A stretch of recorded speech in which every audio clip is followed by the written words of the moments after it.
سرکار غریب نواز نے 90 لاکھ لوگوں کو مسلمان بھی بنایا. اور توجہ، 90 لاکھ لوگوں کو مسلمان بنانے میں کتنا بیزی شیڈول ہوتا ہوگا نا،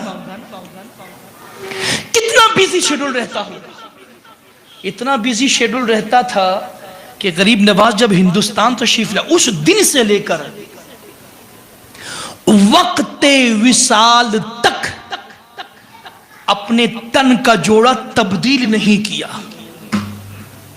ایک ہی جوڑا تھا، پھٹتا تھا تو پیبند لگا دیتے تھے، پھٹتا تھا تو کمبل کا ٹکڑا اس کو لگا دیا گیا. حتیٰ کہ جب آپ کو وصال کے بعد غسل کے لیے لایا گیا تو آپ کے اس پیرہن کا وزن 12 کلو بنتا ہے. اتنے پیبند تھے. ہندوستان کا سلطان ہے اور تن پر اتنے پیبند لیے ہوئے. ایک ہی جوڑا. کسی نے کہا حضور کم سے کم نیا لباس تو بنا لیں. کہا کہ جتنی دیر نیا لباس بنوانے میں لگ جائے اتنی دیر تک کتنوں کو کلمہ پڑھا سکتا ہوں.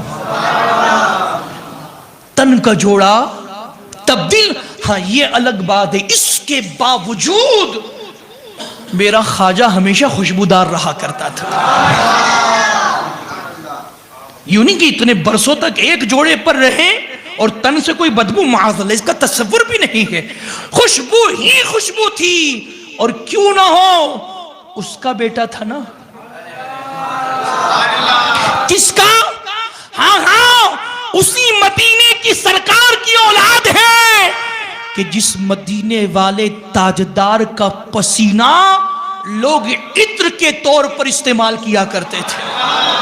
ہاں اسی مدینے والے کی یہ نسل ہے کہ جس مدینے والے تاجدار کے پسینے کا ایک بوند، ایک قطرہ ایک دلہن کے جوڑے پر لگا دیا گیا تھا، وہ دلہن زندگی بھر مہکتی رہی، زندگی بھر خوشبودار رہی.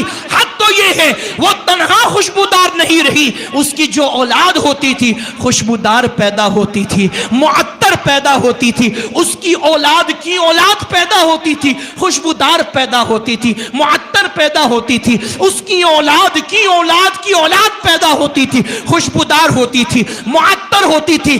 حتیٰ کہ اس دلہن کی 7 نسلیں خوشبودار پیدا ہوئی، 7 پیڑھیاں خوشبودار پیدا ہوئی. توجہ، اگر مصطفیٰ کا پسینہ کسی کو مل جائے، اس کی 7 نسلیں مہک جائے، اس کی 7 نسلیں خوشبودار ہو جائے.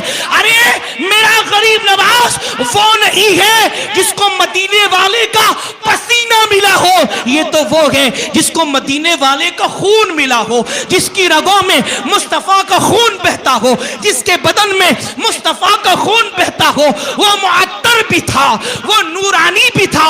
اسی لیے بریلی کی ٹوٹی ہوئی چٹائی پر بیٹھ کر بریلی کا تاجدار پیغام دے رہا ہے، تیری نسلیں پاک میں ہیں، بچہ بچہ نور کا. ارے تو ہے عین نور، تیرا سب گھرانہ نور کا.